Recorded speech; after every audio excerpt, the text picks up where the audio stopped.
সূরা বাকারা 2 নম্বর পারা 19 নম্বর পৃষ্ঠা 14 নম্বর লাইনের 247 নম্বর আয়াতের মাঝের অংশে আছে قال إن الله اصطفاه عليكم وزاده بسطة في العلم والجسم إلى آخر آيات। আল্লাহ পাক বলেন, তোমাদের ভেতরে আমি যাকে নেতৃত্ব দেওয়ার জন্য মনোনীত করি, নির্বাচিত করি, এই মানুষের দুইটা কোয়ালিটি লাগবে। 1 নম্বরে তাকে জ্ঞানী হওয়া লাগবে, 2 নম্বরে তাকে শক্তিশালী হওয়া লাগবে। এ বাংলাদেশে বহু নেতা এখন দেখা যাচ্ছে হয়তো এই জগতের জ্ঞান তাদের কিছুটা কিছু আছে, পরবর্তী জগতের জ্ঞান একেবারে শূন্য। কথা বলেন না কেন? এমনও মানুষ এই দেশে আছে। আজকে আমি ছিলাম যার সাথে যশোরে, শাইখুল হাদিস আল্লামা মামুনুল হক। আল্লাহ এরকম যোগ্যতা দিয়েছেন, এ জগতের যেমন জ্ঞান উনি অর্জন করেছেন, ওই জগতের জ্ঞান আল্লাহ তারে দিয়েছেন। আমরা এইরকম নেতা চাই। আমিরে জামাত ডাক্তার শফিকুর রহমান জীবনে মাদ্রাসার বারান্দায় যায়নি, অথচ 3টা বছর আমি সাথে ছিলাম, পাশে ছিলাম, দেখেছি লোকটার যে জ্ঞান উভয় জগতে মিলে, তার যে তাওয়াক্কুল, তার যে ভরসা আল্লাহর উপরে, এটা অনেক আলেমের পর্যন্ত এখনো তৈরি হয়নি। খালি চোখ বাঁকায় দিয়ে, পাগড়ি মাথায় দিয়ে, তসবিহ টিপলে আল্লাহওয়ালা হওয়া যায় না। আপনাকে জ্ঞানী হওয়া লাগবে এবং এই জ্ঞানের উপরে বাস্তবে আমল থাকা লাগবে। বিশ্বনবী জানিয়েছেন খায়রুন নাস মান ইয়ানফাউন নাস। হাদিসের শেষে কিন্তু নাস শব্দ নবী দিয়ে দিয়েছে। খায়রুন নাস বলার পরে তিনি যদি বলতেন মান ইয়ানফাউল মুসলিমিন মা মুসলিমুন, মানুষের ভেতরে তো উত্তম ওইটা যে লোকটার দ্বারা মুসলমানের উপকার হয়। নবী এটা বলেননি। নবীজি বলেন মাই ইয়ানফাউন নাস। ইয়ানফাউ এটা মোজারে, বর্তমান ভবিষ্যৎ, প্রেজেন্ট ফিউচার। এরপরে আল্লাহর নবী মুসলিমুন না দিয়ে নাস দিয়েছেন। শুধু মুসলমানের কল্যাণ করা, উপকার করা না, দুনিয়াতে মানুষ হয়ে মানুষের উপকার যারা করে, কল্যাণ যারা করে, এরা আল্লাহর কাছে উত্তম মানুষ। সুবহানাল্লাহ বলতে পারেন না? এই কোয়ালিটি আপনি কার কার ভেতরে পাবেন এই দেশে তাকান। আমি যার নাম বলছি আমি দেখেছি, এই কারণে বলছি। ডাক্তার শফিকুর রহমান উনি দল মত দেখেন না, যেখানে যান উপকার করার জন্য মানুষ হলেই ছুটে যান। আমি জানি অনেকের এটা বিষের মতো লাগবে, কিন্তু এইটাই বাস্তব দেখা যাচ্ছে। আপনি দেখেন তো কোথায় তার বাড়ি, সেই মৌলভীবাজারে চলে এসেছে কুষ্টিয়ায়। ওনার কি দরকার এখানে আসা? কোথায় বাড়ি? মৌলভীবাজার, সিলেটে। তারা 4টা জেলা নিয়ে থাকলে তো হয়ে যায়। চলে যাচ্ছে বরিশালে, চলে যাচ্ছে কক্সবাজারে, চুয়াডাঙ্গায়। এই হাদিসটা উনি যাই দিন পড়েছেন, আমি কারাগারের ভেতরে দেখেছিলাম, বসে বসে পড়ছেন। আমারে ডাক দিয়ে বলছে হামজা, এটা যদি পৃথিবীতে আল্লাহ সুযোগ দেয় আমি হাদিসটা 100 ভাগ মানবো। মানছেও তাই। আগস্টের 5 তারিখের আগে সুযোগ ছিল না, এই জন্য গোপনে মেনেছে। এখন আল্লাহ সুযোগ করে দেওয়ার পরে দেখছি প্রকাশ্যেই মানছে। টাকাওয়ালা মানুষ দেশে নেই। কত মানুষ হারামি, খারাপি পথে কোটি কোটি টাকার মালিক, 5টা টাকা খরচ করতে চায় না। অথচ দেখলাম কুষ্টিয়ায় 16 জন এই শহীদ পরিবারকে 2 লক্ষ করে টাকা ফাউন্ডেশন থেকে, সংগঠন থেকে উনি দিয়ে গেল। সুবহানাল্লাহ বলতে পারেন না? এদেশে যারা রাজনীতি করছি আমরা, সত্যি যদি আমরা জ্ঞানী হতাম, এই আয়াতটা, এই হাদিসটা যদি আমরা মানতে পারতাম, এই দেশের অনেক অভাব দূর হয়ে যেত। 2 নম্বরে শক্তিশালী হওয়া লাগবে। এমন নেতা 3 জনের কাঁধে ভর করে যাচ্ছে না, আমরা এটা চাই না। ওনার 64 বছর বয়স, অথচ এখনো বলছে আমি যুবক। সুবহানাল্লাহ বলতে পারেন না? এই জন্য নেতৃত্ব যারা দেবেন সামনে, আপনার প্রথম কোয়ালিটি আপনাকে জ্ঞানী হওয়া লাগবে। উভয় জগতে, শুধু এই জগতের জ্ঞানী হলে হবে না। এর পরবর্তীতে জগৎ আসতেছে, ওই জগৎ সম্পর্কে আপনার স্বচ্ছ ধারণা থাকা লাগবে, নয়তো আপনার জীবন পরিচ্ছন্ন হবে না। কথা বুঝতেছেন? এর পরবর্তী যে জগৎ, এটা যদি ক্লিয়ার কারো কাছে না থাকে, এটা জবাবদিহিমূলক আচরণ যদিও তৈরি করতে না পারে, যত বড় নামি দামি লোক হোক, ওর জীবন পরিচ্ছন্ন করা সম্ভব না। এদেশে আমি নাম নিলাম না, একজন খুব জনপ্রিয় ছিল, এক স্যার, সবাই তাকে স্যার বলে জানে। কি হয়ে গেল আল্লাহ জানে। কিছুদিন দেখি এখন ইসলামপন্থী মানুষদের নামের আগে পরে মৌলবাদ মৌলবাদ জিকির করছে। এই শব্দটাকে ফেরি করে এই 15.5 বছরে মৌলবাদের ধোয়া তোলে বহু মানুষকে আয়না ঘরে রেখেছেন, বহু মানুষকে গুম করেছেন, খুন করেছেন, হামজার মতো মানুষকে 3 বছর 5 বছর জেলে রেখেছেন। এক কথা বলেন না কেন?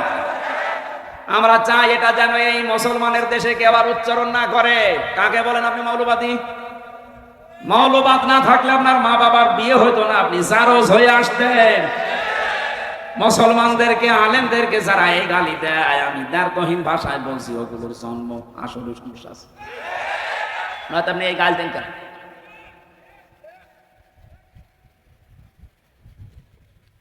চুয়াডাঙ্গাবাসী, আমি এই পয়েন্টটা বাদ দিলাম। দ্বিতীয় নম্বরে কেউ যদি এই পৃথিবীতে নেতৃত্ব দিতে চায়, আমি 27টা পেয়েছি তাফসিরে, একটা একটা করে বলতে গেলে সব সময় খেয়ে যাবে। এই জন্য আমি খুব সংক্ষেপে আমি পয়েন্টটা বলছি।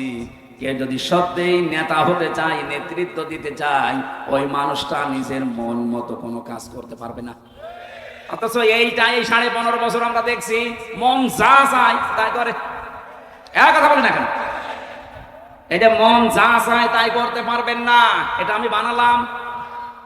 সূরা কাহফের 28 নম্বর আয়াতের শেষের দিকে আছে, ওয়ালা তুতিউ মান আগফালনা কলবাহু আন যিকরিনা ওয়াত্তাবা হাওয়াহু ওয়া কানা আমরুহু ফুরতা। রব্বুল আলামিন বলেন, এই পৃথিবীর ময়দানে যে আল্লাহর স্মরণ থেকে, জিকির থেকে গাফিল হয়ে গেছে, আল্লাহর নিয়ম নীতি ওর কাছে ভালো লাগে না, আর নিজের মন যা চায় মনের অনুসরণ করে তাই করে, এই মানুষকে অনুসরণ করা, নেতৃত্ব দেওয়া যাবে না। এ ঘোষণা কার? সুতরাং সামনে যারা আসবেন, পরামর্শ করে কাজ করবেন। কার সাথে পরামর্শ করবেন? আল্লাহর কোরআনের সাথে, নবীর হাদিসের সাথে। এই যোগ্যতা যদি না থাকে, যাদের যোগ্যতা আছে তাদের সাথে করবেন। এক কথা বলেন না কেন? মন মতো যদি আবার আপনি মন চা চায় তাই করেন, বিশ্বাস করেন সময় সুযোগ যা পেয়েছেন কাজে যদি না লাগান, উহুদের ময়দানের কথা এখানে সবাই জানেন, তো বিজয় এসে গিয়েছিল, কিন্তু এটা ধরে রাখতে পারে নাই। শুধুমাত্র লোভের বশবর্তী হয়ে গনিমতের মাল যখন মন মতো আরম্ভ করেছে কোড়ানো গোছানো, ঠিক ওই সময় বিপর্যয় দেখে এসেছে। ভালো ভালো মানুষগুলো ওই ময়দানে শহীদ হয়ে গেছে। আমি এখান থেকে শিক্ষা দিতে চাই আপনাদের, 15.5 বছর পরে যে সোনালী সময় আল্লাহ আমাদেরকে ফিরিয়ে দিলেন, এখনো পর্যন্ত যদি ভেতরে ভেতরে এখনো দ্বন্দ্ব লেগে থাকে, সময় কিন্তু আসতেছে ওদের ময়দানের মতো আবার বিপর্যয় দেখা দিলে হাজারো মানুষ আবারও গুম হওয়া লাগবে। বিএনপির ভাইরা আপনাদের বলছি, আমার সাথে তারেক জিয়া সাহেবের পিএস অপু ভাই ছিল 3 বছর আমার পাশে, ওনার বন্ধ গিয়াসউদ্দিন মামুন সাহেব ছিল আমার পাশে, 17 বছর জেল খাটতেছে। এক একজনের নামে 300, 400, 550, 900 করে মামলা দেওয়া আছে। আমার পাশের রুমে একজন ছিল, ওনারে জিজ্ঞাসা করছি, ভাই বাড়ি কোথায়? বলে বড়গুনা। কি করেন? বলে বিএনপি। কয়টা মামলা? বলে 313টা। 313টা মামলা দিয়েছে লোকের নামে, কয়টা জামিন করাবে? এই জন্য ওনারাও মাজলুম, জালেমের জুলুমের শিকার। ওনারা যেমন সবচাইতে বেশি যারা এই পৃথিবী সাক্ষী দিচ্ছে, তারা একামতে দিনের নেতা আর কর্মীরা, আমরা এইটাই দেখেছি। সুতরাং আমরা এখনো যদি নিজেদের ভেতরে ছোটখাটো কোনো বিষয় নিয়ে মনোমালিন্য করতে থাকি, দেখবেন আবার কিন্তু উহুদের ময়দানের মতো বিপর্যয় সামনে নেমে এসে আবার আয়না ঘরে যাওয়া লাগতে পারে। আমি টাচ দিলাম, এখন আপনি কি করবেন আপনার বিবেককে বলেন। 3 নাম্বারটা একটু টাচ দেয় নাকি? আপনারা আছেন তো? এটা সূরা শুআরা 19 নাম্বার পারার 12 নাম্বার পৃষ্ঠা 4 নাম্বার লাইনের 151, 152 নাম্বার আয়াত। ওয়ালা তুতি আমারাল মুসরিফিন আল্লাযীনা ইউফসিদুনা ফিল আরদি ওয়ালা ইউসলিহুন। খুব ভালো করে এটা শোনা লাগবে। এতদিন আপনারা শুনেছেন, কিন্তু এইভাবে না। আল্লাহ পাক বলেন কেউ অনুসরণ করবে না, একজনকে বলে নাই ওয়ালা তুতি, বহু বচন দিয়েছে। অনুসরণ করা যাবে না, তার নেতৃত্ব মানা যাবে না, যারা দুনিয়ায় অপচয় করে, অপব্যয় করে, ইসরাফ করে। 2 নম্বরে, দুনিয়াতে আল্লাহর এই জমিনে যারা ফাসাদ সৃষ্টি করে, শান্তি স্থাপনের চেষ্টা করে না। এখানে যে ফাসাদ শব্দটা আছে, এর ব্যাখ্যায় ফি জিলালিল কোরআন আমি 9টা অর্থ পেয়েছি। 1 নম্বরে ফাসাদ মানে মানুষের তৈরি করা আইন কানুন। আপনি কোন দল মেনে চলেন আমার ওটা দেখার বিষয় না। আমি কোরআনে কারিম আমার ঈমান থেকে বোঝাচ্ছি, মানুষের তৈরি করা আইন যারাই প্রতিষ্ঠা করতে চায় আল্লাহর ভাষায় ওরা ফাসাদকারী। এক কথা বলেন না কেন? এদের অনুসরণ করা যাবে না, এই নির্দেশ হামজার কার? এখন আপনার বিবেককে জিজ্ঞাসা করেন কি করবেন। এ পর্যন্ত 27টা বলতে গেলে আমার মূল আলোচনা শেষ হয়ে যাবে। আমি এতটুকু তাজ দিয়ে তেলাওয়াতকৃত আয়াতে যাচ্ছি। সূরা নিসার 112 নম্বর একটা মাত্র আয়াত পড়েছি। আমাদের আজকের আলোচনার বিষয় হচ্ছে দোষারোপ। কি বললাম? বলেন। এই 15.5 বছর এটা সবচেয়ে বেশি ছিল, এখনো চলতেছে। কিয়ামত পর্যন্ত এই আয়াতটা যেহেতু থাকবে, এখান থেকে আমরা কিছু শিক্ষা নিয়ে বাড়ি যেতে চাই। রাজি আছেন না? জবান খুলে কোরআনের সোনালী আয়াত একবার পড়ে নিন। আউযু বিল্লাহি মিনাশ শাইতানির রাজিম। বিসমিল্লাহির রহমানির রহিম।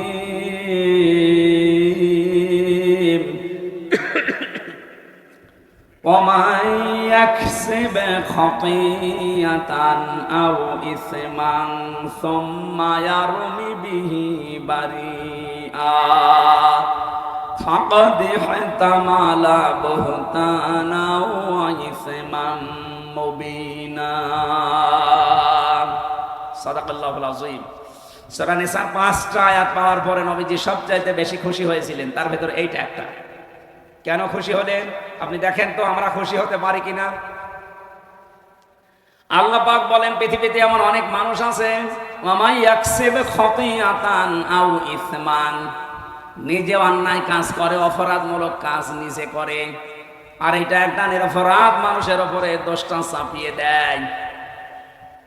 আমার মনে হয় এটা দেশের সাথে মেলে না। এক কথা বলেন না কেন? নিজে অন্যায় করে, অপরাধ করে, যখন কাজটা হয়ে যায় তখন একটা নিরপরাধ ভালো মানুষ যে কিচ্ছু জানে না ও বিষয়ে তার উপরে দোষটা চাপিয়ে দেয়। আল্লাহ বলেন ফাকাদ ইহতামালা বুহতানা ওয়া ইসমাম মুবিনা, ও যেন প্রকাশ্য পাপের বোঝা বহন করে বেড়াচ্ছে। এটা কত বাস্তব। এবার মিলান এর তাফসিরে একটা ঘটনা পড়েছি, তাফসিরে কাবিরের ভেতরে। ও চুয়াডাঙ্গাবাসী, আমার মনে হয় এখানে যারা বসে আছি অনেকের সাথে মিলেও যেতে পারে। যদি এইরকম কোন চরিত্র আমাদের কারো থাকে, এই মুহূর্তে আমরা পাল্টাবো ইনশাআল্লাহ। ইমাম মালিক রাহমাতুল্লাহ আলাইহির জামানার ঘটনা। একটা মেয়ে লোক মারা যাবার পর আর একজন মেয়ে লোক তার লাশ ধোয়াচ্ছে। ময়লা মাটি পরিষ্কার করার পর রানের উপরে যে হাত লাগিয়েছে, হঠাৎ হাত গেছে আটকিয়ে, আর খুলতে চায় না।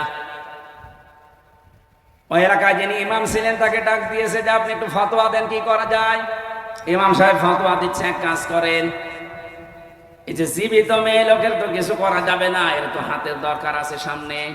যে মেয়ে লোকটা মারা গেছে তার ওই যে জায়গায় হাত লেগে আছে, ওই জায়গা থেকে কেটে চামড়া বাদ দিয়ে দেন। ঝামেলা হয়েছে।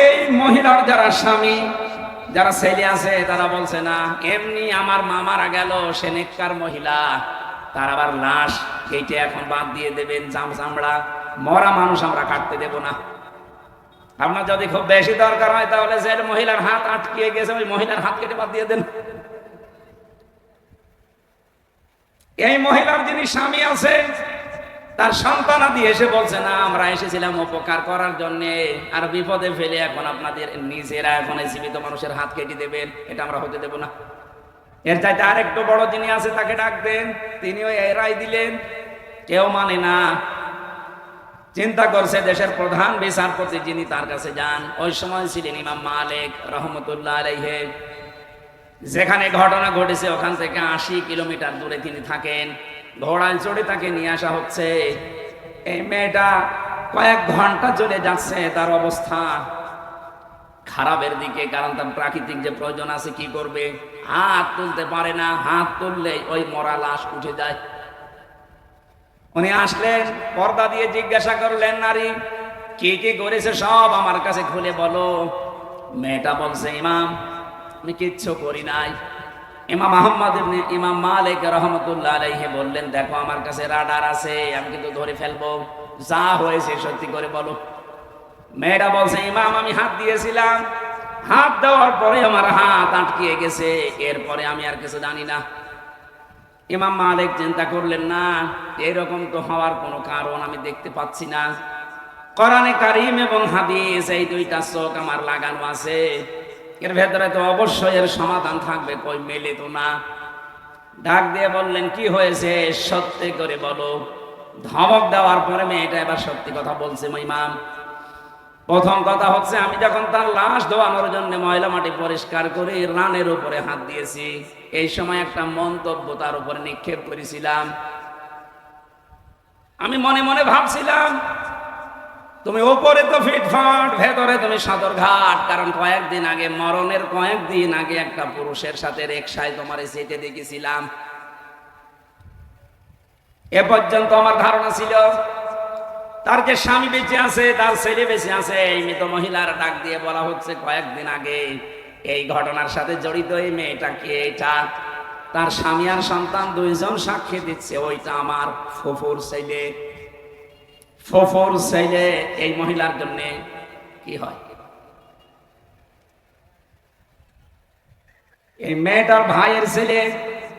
14 জন মহিলার সাথে পুরুষের দেখা করা যায় যাচ্ছে, 14 জন মহিলার সাথে একজন পুরুষের দেখা করা যায় যাচ্ছে, তার ভেতরে আপন ভাইয়ের ছেলে একজন। কথা বুঝতেছেন? এ পর্যন্ত শোনেননি কোনোদিন? 14 জন পুরুষের সাথে একজন মহিলা দেখা করতে পারবে, কিন্তু মাথার এই যে মুখমণ্ডলটা, হাতের কবজি আর পায়ের পাতা বাদ দিয়ে পুরা শরীর ঢেকে রাখা লাগবে। 14 জন নারীর সাথে একজন পুরুষ দেখা করতে পারে, কিন্তু পুরুষের নাভি থেকে হাঁটু পর্যন্ত এটা সতর, এটা আবার ঢাকা থাকা লাগবে। এই 14 জন 28 জনের ভেতরে স্বামীর নাম নেই পুরুষের বেলায়, আর নারীদের বেলায় স্ত্রীর নাম নেই। কথা বোঝেন? তার মানে এই 2 জনের ব্যাপারে স্বামী স্ত্রী, এদের কোনো পর্দা। আর আসতে পারে, ছেলেটা যেহেতু ওনার ভাইয়ের ছেলের সম্পর্কে ফুফু হয়, তাহলে 14 জনের ভেতরে একজন আছে না নেই? ফুফুর সাথে কোনো মানুষের বিয়ে করা যায় যাচ্ছে? আরো জোরে বলেন। যেহেতু তার মাহারাম এটা, তার সাথে উল্টা পাল্টা ধারণা আমি নিক্ষেপ করেছি, আমি তো আর জানতাম না। এই যে ধারণাটা খারাপ, একটা তীরের মতো নিক্ষেপ করার সঙ্গে সঙ্গে আল্লাহ আমার হাতটাই মহিলার রানের সাথে আটকিয়ে দিয়েছে। আমার তো মনে হচ্ছে এই ঘটনা থেকে যদি আল্লাহ এই সিস্টেমটা এখনো জারি রেখে দিত, এদেশের বহু নারী পুরুষের হাত বিভিন্ন জায়গায় আটকিয়ে যেত। আমাদেরও হাত এখানে থাকতো না, কত জায়গায় আটকিয়ে পড়ে থাকতাম। এই কথা বলে না কেন? আদম নবী আলাইহিস সালামের 2 সন্তানের ঘটনা আল্লাহ আমাদেরকে শুনিয়েছেন কিছু শিক্ষা দেওয়ার জন্য। অতলু আলাইহিম নাবা আবনাই আদম বিল হক ইয ক্বাররাবা কুরবানান ফাতুকবিলা মিন আহাদিহিমা ইলা আখির আয়াত। সূরা মায়েদার 26-27 নম্বর আয়াতে আছে, হে নবী আপনার উম্মতদেরকে আদম নবীর 2 সন্তানের কাহিনীটা শোনান। কিসের কাহিনী? কোরবানি দেওয়ার কাহিনী। তারা একজন কোরবানি দিয়েছিল, ওনাদের ধর্মের নিয়ম ছিল, শরীয়তের বিধান, এরকম চাটিয়াল ময়দানে জবাই করে কোরবানি রেখে আসতো পশু, যারটা হালাল টাকা আর ওটা আকাশ থেকে আগুনের ঝলক এসে পুড়িয়ে ফেলতো। আর যার টাকা 2 নাম্বার, এরকম 2 নাম্বার টাকা দেশে নেই। এই যে টাকা ছেড়ে রাখে, টাকা আসে, 1000 টাকা দিলে 1100 টাকা নেয়, এরকম চালাক মানুষ দেশে নেই। এখানে আছেন কারা এরকম? হাত তোলেন তো। ঠিক আছে, না আমি হাসিল করা কি দেই। এটাই যারা আছেন 1000 টাকা ছেড়ে রাখেন, 1100 টাকা পান মাসে মাসে, এই ব্যবসা বন্ধ করা লাগবে। রাজি আছেন আপনারা? যদি রাজি না থাকেন তাহলে মায়ের সাথে জেনা করার গুনাহ হবে। এটা ইসলামী রাষ্ট্র হলে আপনি এমনিতেই ছেড়ে দিতেন, যেহেতু ইসলাম এখনো কায়েম হয়নি। যতদিন না হয় মায়ের সাথে জেনা করার এই গুনাহ আমরা এখন আর করবো না ইনশাআল্লাহ। এই জন্য তো বারবার ইসলামের জন্য আমরা আহ্বান জানাচ্ছি। আমিরে জামাত ডাক্তার শফিকুর রহমানের সবচাইতে বড় কথা এইটা এখন, যে ইসলাম কায়েম করে দেন দেশে যেগুলো জুজুর ভয় দেখানো হচ্ছে সবগুলো মিথ্যা প্রমাণিত হবে ইনশাআল্লাহ। ওরা মেয়েদেরকে ভয় দেখাচ্ছে, আজ বারবার ওনাকে টক শোতে ডেকে এই প্রশ্ন করছে, ইসলাম যদি চলে আসে মেয়েরা কি হবে, মেয়েদের কি হবে, মেয়েদের কি হবে, মানে ইসলামে দেশে আসলে সবচাইতে বেশি নিরাপদে থাকবে মেয়েরা। হ্যাঁ, কথা বলেন না কেন?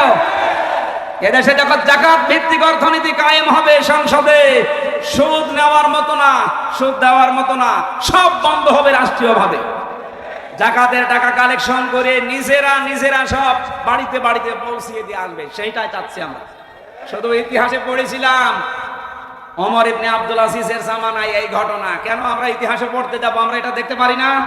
সেই সুযোগ আল্লাহ যখন আমাদেরকে দিচ্ছে আমরা একটু কাজে লাগাই। আমরাও যেন নিজেরা জাকাতের টাকা ঢোল পিটিয়ে বলতে পারি কে নেবেন, কে নেবেন। এই কথা বলেন না কেন? সেই পরিবেশ বাংলাদেশে কায়েম হবে আমরা দেখতে পাচ্ছি ইনশাআল্লাহ। কিন্তু আপনারা যারা হাত তুলেছেন যে কোরআন যেখানে নেই সেখানে যাব না, এটা আবার ঠিক রাখা লাগবে। এটা এখান থেকে যে উল্টিয়ে ফেলে কিয়ামতের আগে এদেশে কে নেবে বলা যাবে না। আলমডাঙ্গাবাসী হযরত আদম আলাইহিস সালামের সন্তানের হাবিলের যেটা এটা কবুল হয়ে গিয়েছিল, তার টাকা হালাল ছিল। কাবিলের যে টাকা এটা অবৈধ টাকা ছিল, দুর্নীতির টাকা ছিল, ফাঁকি দেওয়া টাকা ছিল। এই জন্য তারটা পড়ে আছে, আল্লাহ কবুল করেননি। আমার মাঝে মাঝে আয়াতটা পড়লে মনে হয় আল্লাহ এই আয়াতের বিধান অন্তত এখন এই সিস্টেমে নেই। যদি আমাদের দেশে এই সিস্টেম, এই শরীয়ত এখনো বলবৎ থাকতো, এই দরবেশ বাবা ওর জীবনের কোনো কোরবানি কবুল হতো না। ৩৬,০০০ কোটি টাকা ওর জীবনে কোরবানি ১০০টা না ৫০০টা গরু দিলেও কবুল হইতো। সব ওই ময়দানে পড়ে থাকতো, ওর বদনাম আরো বের হইতো। মানুষ বলতো যে কি দরবেশ, ও তো দাড়ি কেটেছে ভয়েও আগেই কেটে ফেলতো। কথা বলেন ঠিক কিনা? মেয়েটা বলছে ইমাম আমি তো এই কাজ করেছি না জেনে, এখন আমার কি হবে? ইমাম সাহেব ডাক দিয়ে বললেন, না বুঝে করেন আর না বুঝে করেন, অন্যায়ের শাস্তি যদি দুনিয়াতে না নিয়ে যান তাহলে এই বিচার আল্লাহ কিয়ামতে ডবল করে করবে। এখানে আমার একটা পয়েন্ট আছে, এই খুব ভালো করে শুনবে। আমি গতানুগতিক কথা বলছি না। এ বাংলাদেশে 15.5 বছরে ক্ষমতায় যারা ছিলেন তারা বহু অত্যাচার জুলুম নির্যাতন করেছেন, এটা প্রমাণিত। এটা যে প্রমাণিত তার প্রমাণ আসল আয়না ঘর। এক কথা বলেন না কেন? তার প্রমাণ ইলিয়াস আলী গুম হওয়া। এক কথা বলুন। আর জুলুম নির্যাতন তো আমি নিজেই সাক্ষী। আমি সহ যারা এই যে শফিকুল ইসলাম মাসুদ, দেলাওয়ার হোসেন এদেরকে যত অত্যাচার করেছে আমার এদের উদাহরণ দিত যে মাসুদকে আর দেলাওয়ারকে আমরা পিটিয়েছি ছাগলের মতো, গরুর মতো। তার মানে মার দিয়েছে, ওনারা স্বীকার করছে। ডিবিতে এখন যিনি দায়িত্ব পেয়েছেন রেজাউল করিম মল্লিক, কয়েকদিন আগে ঘোষণা দিয়েছে ডিবি অফিসে আর কেউ গুম হয়ে থাকবে না আয়না ঘরে। এখানে আর কোনো ভাতের হোটেল থাকবে না। এখানে কাউকে জোর করে রাস্তা থেকে বাড়ি থেকে তুলে এনে গুম করে রাখা হবে না, তার পরিবারকে আগে বলা হবে। বলেন তো আমার যেই দিন নিয়ে গেল বাড়ি থেকে, এটা আমার বাপ সাক্ষী, আমার 2 তলা বাড়ি থেকে আমারে তুলে নিয়ে গেল, আর পেপারে পরের দিন দিল যে ওনারে চড়হাঁস থেকে নিয়ে এসেছি। ডাহা মিথ্যা। তুলে নিয়ে যাওয়ার সময় যদি বাপকে বলে যেত যে নিয়ে যাচ্ছি আপনি 10 লাখ টাকা নিয়ে আসেন, বলেছে কিন্তু পরের দিন। এই যে 24টা ঘন্টা আমি তো এক বাবার একা, ওনাদেরকে জান ধরেছিল। আর উনি এই জন্য ঘোষণা দিয়েছে কাউকে যদি এখন ধরা হয় আগে তার পরিবারকে ডাক দিয়ে আমরা ওপেন করে দেবো, হ্যাঁ এনাকে অপরাধে নিয়ে এসেছি, প্রমাণ করেন আদালত দিয়ে। এতদিন যেটা ছিল এটা যে প্রমাণিত অপরাধের সাথে যারা জড়িত ছিলেন তাদেরকে বলছি। আপনাকে অনেক ইমাম সাহেব দেখতে পাচ্ছি, বিশেষ করে আগে জাতীয় বাইতুল মোকাররমের ইমাম যিনি আন্দাজে ফতোয়া দিয়ে আপনাদের মাফ করে দিয়েছে, কোনো চিন্তা নেই। না, অনেক দুর্নীতিগ্রস্ত কথাবার্তা বলতেন, কারণ এই সরকার পল্টি নেওয়ার পরে সে পর্যন্ত পালিয়ে গিয়েছি। একটা দেশ কোথায় গেলে জাতীয় মসজিদের ইমাম পালিয়ে যায় পৃথিবীর ইতিহাসে আমি পাইনি। জোর করে ইমামতি নেওয়ার জন্য কয়েকদিন আগে এসেছিল, জনগণ জুতা দিয়ে পিটিয়েছে, কিন্তু পরের দিন ফেসবুকে স্ট্যাটাস দিয়েছে জুতা মানুষ মেরেছে কিন্তু আমার গায়ে লাগেনি। শয়তান, এটা কথা হলো। অনেক বিভিন্ন রকমের মন গড়া কথা বলে আপনাদেরকে বাঁচিয়ে দিত। কেন? কারণ উনি নৌকা মার্কা নিয়ে দাঁড়াতো।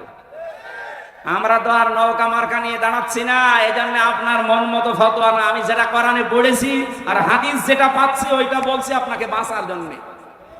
কোন অপরাধ যদি কেউ দুনিয়াতে করে, ওই অপরাধের শাস্তি যেটা বর্ণিত আছে ওইটা যদি দুনিয়ায় কেউ না নিয়ে যায়, ও কিয়ামত পর্যন্ত আস্তাগফিরুল্লাহ পড়লে ওর মাফ হবে না।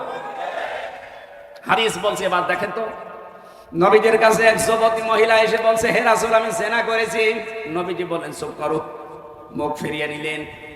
সামনে গিয়ে আবার বলছে, হুজুর, আমি জিনা করেছি, যৌবনের তাড়নায় আপনি আমার বিচার করেন, আমাকে মুক্ত করেন এই পাপ থেকে।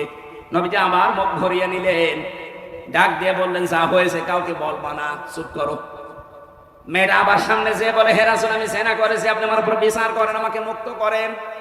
আজ বাংলাদেশে বিভিন্ন পীরের দরবারে, বিভিন্ন মসজিদে, বিভিন্ন ওয়াজ মাহফিল, তাফসির মাহফিলের নামে আমরা দেখি অপরাধী মানুষগুলো তাদের কাছে টাকা পয়সা দিয়ে বলে, হুজুর আস্তাগফিরুল্লাহ পড়িয়ে দেন।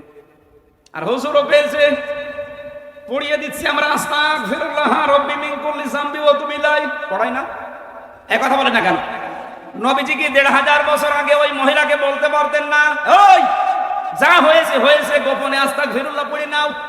বলতে পারতেন না? আর সে আরব দেশের মানুষ, তার আরবি ভাষা একবার বললেই তো তার মুখস্থ হয়ে যেত। সে তো নিজেই বুঝতো যে আমি কে বলছে। আস্তাগফিরুল্লাহ রাব্বি মিন কুল্লি যামবি পড়লে তার হয়ে যেত। নবীজি তাকে এইটা শেখান নাই। বলছে, দেখো, তুমি জেনা যখন করেছো, গর্ভবতী হওয়ার কারণে এই সন্তানের কোনো দোষ নেই। বিচার যেটা আছে আমি করতে পারি, কিন্তু সন্তানটা আগে খালাস হোক। সন্তান খালাস হওয়ার পরে এসে বলে, হে রাসূল, আমার হয়ে গেছে, আপনি দয়া করে বিচার করেন। বিশ্বনবী বললেন, না, 2 বছর তাকে দুধ খাওয়ানো লাগবে। 2 বছর দুধ খাওয়ানোর পরে শক্ত খাবার দিয়ে নিয়ে এসেছে। হে রাসূল, আমার সন্তান এখন খাবার খেতে পারে, তাড়াতাড়ি আপনি আমার বিচার করেন, খুব ভালো করে মিলাবেন। আমার মনে হয় এটা আসল কথা। নবীজি ডাক দিয়ে বললেন, সাহাবী, বাচ্চাটার দায়িত্ব কেউ নিয়ে নাও। মেয়েটাকে পাথর দিয়ে নিক্ষেপ করে বুক পর্যন্ত গেড়ে দিয়ে মেরে ফেলো। সবাই পাথর মারছিল, হঠাৎ হযরতে খালিদ ইবনে ওলীদ একটা বড় পাথর নিয়ে এত জোরে নিক্ষেপ করলেন, তার নাকের ওপরে লাগার পরে ফিনকি দিয়ে রক্ত তার শরীরে লেগেছে। মানে ভৎসনা দিলেন, গালি দিলেন, বড় কঞ্চিত করে বললেন, এরকম নাপাক মহিলার রক্ত আমার শরীরে লেগেছে। নবীজির কানে যাবার পরে নবীজি বললেন, থামো খালিদ, এই কথা বলবা না। এই মহিলার যে অনুশোচনা, অনুতপ্ত হওয়ার যে দৃশ্য, আমি নবী, তুমি নবী না, আমি যা দেখি তুমি দেখতে পাও না। এর যে কাজ আমি কোরআন দিয়ে বিচারটা করে দিয়েছি, ও নিজের অপরাধ থেকে মুক্ত হওয়ার জন্য যেভাবে চেষ্টা চালিয়েছে, কোন জালেমও যদি এইভাবে তওবা করে, আল্লাহ তাকেও মাফ করে দেবেন। কি বুঝলেন বলে? জন্মের পর থেকে হাদিস আমরা অনেকে শুনেছি। এখান থেকে মূল শিক্ষা হচ্ছে কয়েকটা। 1 নম্বরে নবীজি কিন্তু তাকে বলেন না যে যাও গোপনে আস্তাগফিরুল্লাহ পড়ে নাও, আর কিছু হবে না, এটা বলেননি। 2 নম্বরে মহিলাকে বলেছে, হ্যাঁ, বিচার করতে পারি, কয়েকটা ধাপ পাল্টাও। আগে খালাস করো সন্তান, শক্ত খাবার খাওয়াও, এরপরে নিয়ে আসো। 3 নম্বরের ধাপ হচ্ছে তার এই অপরাধের শাস্তি কার্যকর করার পরে আল্লাহর নবী ঘোষণা দিয়েছেন মহিলা জান্নাতি। কথা বলেন না কেন? এজন্য 15.5 বছরে যত অপরাধ আপনি করেছেন, যে সেই ধরনের, কেউ গুমের সাথে, কেউ খুনের সাথে, কেউ চাঁদাবাজির সাথে, কেউ জেনার সাথে, কেউ চুরির সাথে, কেউ ডাকাতির সাথে, কেউ আয়না ঘরের সাথে, কেউ জোর করে ভোট নেওয়ার সাথে। হ্যাঁ, এটা হয়েছে। আমার সাথে যে ওসি সাহেব ছিল জেলখানায়, আমার বলছে, হুজুর, আমি তাও বার ব্যাখ্যা একদিন বললাম। শোনার পরে জ্ঞানী মানুষ তো আমার বলছে, হুজুর, আমি কি করবো, আমার তো একটা ভুল হয়ে গেছে। আমি যখন ফেনীর দায়িত্বে ছিলাম, ওই সময় ভোট যেই দিন হবে ওই দিন রাতের বেলা, রাত 12টার পর থেকে আমার লোকজন নিয়ে আমি ভোট কাটা আরম্ভ করলাম। আল্লাহর নাম নিয়ে কিন্তু আরম্ভ করেছি একেবারে ফজর পর্যন্ত। ফজরের আজান দেওয়ার পরে আমি গোসল করে ওযু করে এবার নামাজে দাঁড়ালাম। আল্লাহু আকবার। নামাজ শেষ করার পরে বললাম, আস্তাগফিরুল্লাহ, আমার তাওবা কি হয়েছে? তাওবা হয়নি, ইয়ার কি হয়েছে? হ্যাঁ, এটা ইয়ার। কারণ আপনি তো আল্লাহর কাছে অপরাধ করেননি, আপনি অপরাধ করেছেন এই দেশের 18.5 কোটি মানুষের সাথে। আগে এদের কাছে মাফ চান, এরা যদি মন থেকে বলে ঠিক আছে আমরা মাফ করে দিলাম, এরপরে আস্তাগফিরুল্লাহ কাজ হবে। কথা বলেন না কেন? আপনি মাফ চাচ্ছেন আল্লাহর কাছে, আস্তাগফিরুল্লাহ। আপনি কি আল্লাহর ভোট কেটেছেন? আপনি তো ভোট কেটেছেন হামজা, আগে হামজাকে বলেন। আর আপনার মাফ হবে না আরেকটা কারণ ওই সময় ছিল হয়তো একটা এমপির আন্ডারে 3.5 লাখ মানুষ। এই 3.5 লাখের ভেতরে হয়তো এই 8-10 বছরের ভেতরে অনেকে মারা গেছে। এই কথা বলছেন না কেন? তাহলে 1 লাখও যদি মরে যায়, আপনি 3.5 লাখের ভেতরে আর 2.5 লাখ পাচ্ছেন, এদের কাছে নয় ক্ষমা চাইলেন। ওই 1 লাখের তো মরে গেছে, ওদের কাছে ক্ষমা চাবেন কি করে? তার মানে আপনার মাফ হয়নি। এই কথা বলছেন না কেন? সুতরাং এই অপরাধের সাথে যারা জড়িত তাদের দুনিয়াও শেষ, আখেরাত তো শেষই হয়ে গেছে। আপনি আজকে দুদকের বিরুদ্ধে দুদক মামলা দিচ্ছে। এই নির্বাচন কমিশনারের যে 15 জন ছিল, 100 দিয়ে তাকে ফাঁসি দিয়েছেন, যাবজ্জীবন দিয়েছেন। এই ঘটনায় দেশে আছে না নেই? আমরা দেখতে পাচ্ছি ওই বিচারে, ওই ট্রাইব্যুনালে এখন এদেরই বিচার আল্লাহ ব্যবস্থা করে দিয়েছে। এখানে যারা এগুলো করছেন আপনারা থামবেন।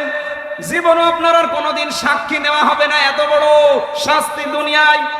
মেয়েটাকে জল্লাদ ডাক দিয়ে বলছে, হ্যাঁ একটা একটা করে পিটাও। 79টা হয়ে গেছে কিন্তু হাত খোলে না। জল্লাদ ডাক দিয়ে বলে, ইমাম আপনি তো 80টা মারার কথা বলেছিলেন, 79টা মারা হয়ে গেছে, হাত তো খোলে না, এখন কি করা যায়? ইমাম সাহেব বললেন, দাঁড়াও, আমি কোরআনে কারিম দিয়ে বিচার করছি, কোনোদিন এটা মিথ্যা হতে পারে না। 80টা যখন হয়ে গেছে, 79টা, এবার বাকিটা আল্লাহর নাম নিয়ে আরম্ভ করো। উনি বিসমিল্লাহ বলে এবার আরম্ভ করেছে। 80টা মারতে দেরি, হাত খুলতে দেরি হয়নি। বলেন আল্লাহু আকবার। আমার তো মনে হচ্ছে আয়াতগুলো দেখার পর বাংলাদেশটাতে আল্লাহ যদি এই ব্যবস্থা কায়েম করে দিত, হাজারো নিরপরাধ মানুষ জেল থেকে এমনি বের হয়ে চলে আসতো। 1,10,000-এর উপরে মানুষ এখন জেল খাটছিল আমার সাথে। ওই সময় আমি খোঁজ খবর যতটুকু নিয়েছি, 100 জনের প্রায় 70 জন বিনা অপরাধে কিচ্ছু জানে না, আন্দাজে দোষ দিয়ে তারা আটক করে রেখেছে। যেমন আমি নিজে যে মামলা আমার দিয়েছিল, মামলার সাথে আমার সম্পৃক্ততা পায়নি আদালত। কয়েকদিন আগে আমার মামলা পুরা খারিজ হয়ে গেছে, আমি নির্দোষ, এটা প্রমাণ হয়েছে। আমার মতো 100 জনের 70 জন ঠিক এইভাবে আন্দাজে জেল খাটতেছে। কথা বলেন না কেন? যদি প্রমাণ করতাম যে নিরপরাধ মানুষের উপরে কেউ দোষ দিলে, এটা যদি প্রমাণ করতে না পারে সাক্ষীর মাধ্যমে, তাহলে যেই শাস্তি তাকে দেওয়া হয়েছে ওই শাস্তি যারা সাক্ষী দেবে, মামলার আয়ু যারা জড়িত যারা, সবার এই শাস্তি হবে। এদেশে মামলায় হইতো না। কথা বলে না কেন? এমনি লক্ষ লক্ষ মামলা এমনি মিটে যেত। বলেন তো এখন আমার কেউ উচিত না আমার মামলার আয়ু সহ যারা এর সাথে জড়িত, যেহেতু দোষ পাইনি, আমি নির্দোষ, অন্তত তাদেরকেও আমি চাই 3 বছর এভাবে ফাঁসির কন্ডেম ছেড়ে রেখে দিক। কথা বলেন না কেন? তাহলে হবে না এই বিচার। আপনি আন্দাজে অবিচার করে আমি মুসলিম অবস্থায় কাটিয়ে দিলাম, আর আপনি বগল বাজাবেন, মানে আপনার কোনো বিচার নেই। আপনার প্রথম বিচারই এইটা যে আপনাকে আমি 3 বছর এইভাবে কষ্ট দিয়ে রাখবো। আমার জন্য 3 বছর, ব্যারিস্টার আরমানের জন্য 8 বছর, তাও জেলখানায় না, আয়না ঘরে। কথা বলছেন না? আমান আজমির জন্য 10 বছর, 10, 8, 18, আমার 3, 21 বছর পরে দেশে আসার চেষ্টা করে। আপনি চট করে ঢুকে পড়বেন, মানে 21 বছর পরে আসবে, আর আমরা জানি 21 বছর পর আপনি কব্বরে থাকবো। কথা বলেন না, আপনি আবার রাগ করেন না। আমি কারো নাম ধরেছি, কারো অপরাধ যদি হয় সে টের পাচ্ছে। যে যেই কাজ করেছেন, কেউ যদি টাকা পয়সা চুরি করে থাকেন দেশের জনগণের, আপনার হাত কাটা লাগবে। হাত কেটে দেন, এরপরে আমার কাছে আসেন, আমি আস্তাগফিরুল্লাহ পড়ছি। হাত কাটবেন না, শুধু চামড়ার মুখ দিয়ে বলবেন আস্তাগফিরুল্লাহ আস্তাগফিরুল্লাহ। আরে ভাই, এটা তো শেষই বলে। কথা বলেন না কেন? যে যে অপরাধে জড়িত ওই শাস্তি আগে নেবেন, এরপরে আপনি দল পাল্টিয়ে কি দল করবেন আমি জানি না। আপনি আন্দাজে এসে এখন পেট বাঁচাতে, তাহলে 15.5 বছরের অন্যায় গেল কোথায়? এটার যদি বিচার না হয় ওইভাবে, দেখেন সামনে যারা আসবে ওরা আরো বড় জুলুমবাজ হবে। এই জন্য তো ইসলামের নীতি এত কড়া, যে বিচার করে দেন, সামনে ওইটা দেখে আরো 100টা হারামি ভালো হয়ে যাবে। আর যদি বিচার না হয়, শুধু আস্তাগফিরুল্লাহ আস্তাগফিরুল্লাহ আস্তাগফিরুল্লাহ, কি হবে আস্তাগফিরুল্লাহ? সকালে 100 বার আস্তাগফিরুল্লাহ পড়বে, আর বিকালে 100 বার আস্তাগফিরুল্লাহ। সারাদিন চলছে আকাম, ওজনে কম বেশি করে আর আস্তাগফিরুল্লাহ পড়ে। কথা বলেন না কেন? ওই যে ওসি সাহেব আস্তাগফিরুল্লাহ পড়ে আর ভোট কাটে।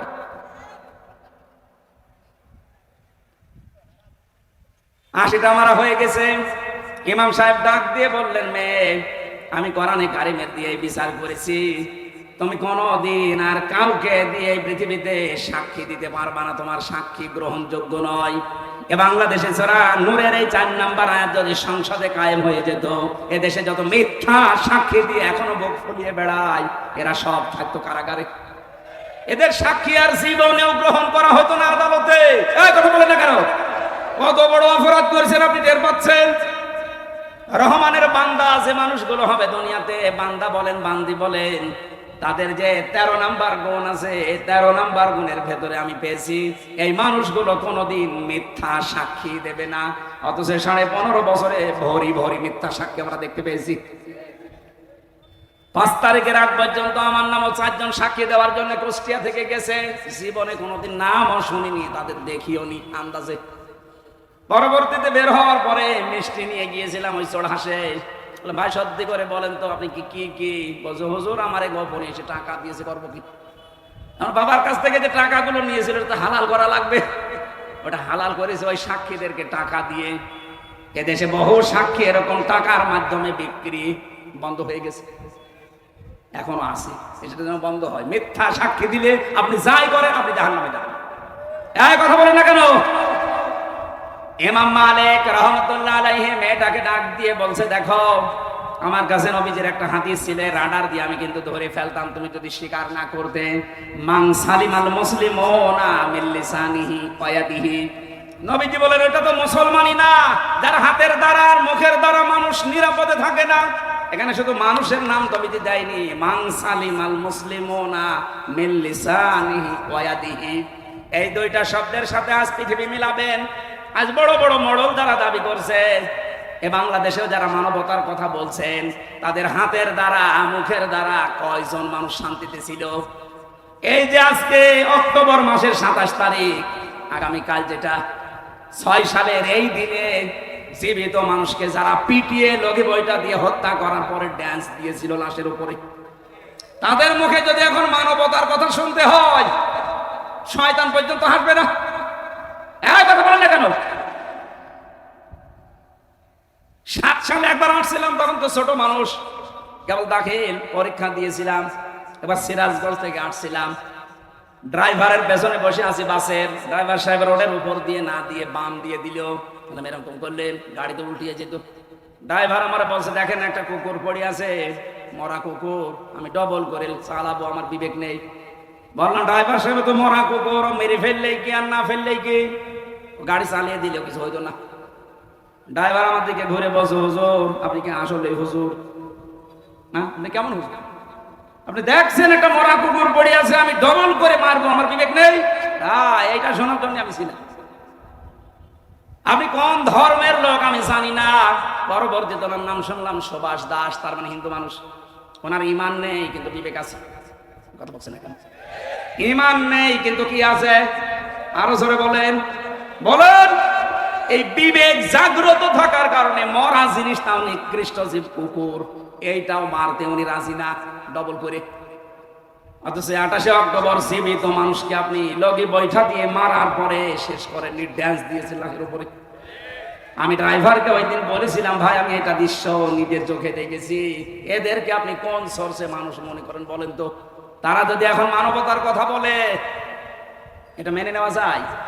সুতরাং আপনারা যা করেছেন, পাপের বোঝা ভারী হতে হতে শেষ পর্যায়ে চলে গেছে।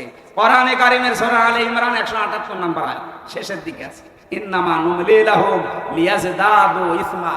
ওদের পাপের বোঝা যখন পরিপূর্ণ হয়ে যায়, ওয়ালাহুম আযাবুম মুহিন, আমি আল্লাহ ওই মানুষগুলোকে অপমানজনক শাস্তি দিয়ে দুনিয়া থেকে বিদায় করি। আমার মনে হচ্ছে 2024 সালের 5 আগস্টে আল্লাহ তাই করছে। পাপের বোঝা যখন একেবারে শেষ, তখন আল্লাহ নিজে তাদেরকে পাকড়াও করেছে, আখাযনাহুম বাগতাতান, আমি নিজে তাদেরকে হঠাৎ ধরলাম, ফাইদাহুম মুবলিসুন, ওরা হতাশ হয়ে পড়েছে। ওরা এখন হতাশ না? জালেমরা উপরে উপরে সত্য কথা যতই বলুক, ওরা কিন্তু হতাশ, কারণ জানে বাইরে বের হলে জনগণ পিটিয়ে মেরে ফেলবে। যেহেতু নিষিদ্ধ হচ্ছে, আমরা চাই যারা জুলুমের সাথে জড়িত ছিল প্রত্যেককে দেশে নিষিদ্ধ করে দিতে। আরো যারা সামনে করবে এটা যেন শিক্ষা পায় না, বাবার এই দরকার নেই। এই কথা বলে না কেন? আমরা তো পৃথিবীতে শান্ত অবস্থা দেখতে চাই। আমরা এই আয়াত থেকে মূল শিক্ষা কয়েকটা পেয়েছি। নিজে কোনো অন্যায় করার পরে নিরপরাধ কোনো মানুষের উপরে দোষ যেন আমরা মরণের আগে আর চাপিয়ে না দিই। এটা যদি দুনিয়ার বিচার নাও হয়, মরণের পরে সবচেয়ে ভয়ঙ্কর বিচার আল্লাহ করবে। আর দুনিয়ার বিচার কি? আপনাকে অপরাধ আল্লাহ করাবে, এরপরে আপনার মরণ দেবে। ফাকাদিহাতামালা বুহতানা ওয়া ইসমান মুবিনা, প্রকাশ্য পাপের বোঝা আপনি বহন করে বেড়াবেন। আল্লাহ আমাদের হেফাজত করুন, বলেন আমিন। মেয়েরা যারা এসেছেন, সম্মানিত মা বোনেরা, জান্নাতে যাওয়া আপনাদের জন্য সহজ। 5 ওয়াক্ত নামাজ নির্ধারিত সময় আদায় করেন। রমজান আসলে রোজাগুলো রাখবেন। নিজের শরীরকে পর্দার ভেতরে যেটা রাখা দরকার এতটুকু রাখেন। স্বামী যাদের আছে জায়েজ কথা মেনে তাদের খুশি রাখেন। জান্নাতের 8টা দরজা আপনার জন্য খোলা থাকবে ইনশাআল্লাহ। আল্লাহ কোরআনের এই আয়াতের উপরে আমি সহ যারা শুনেছি আমাদের জীবন যেন তুলে দেন, বলেন আমিন।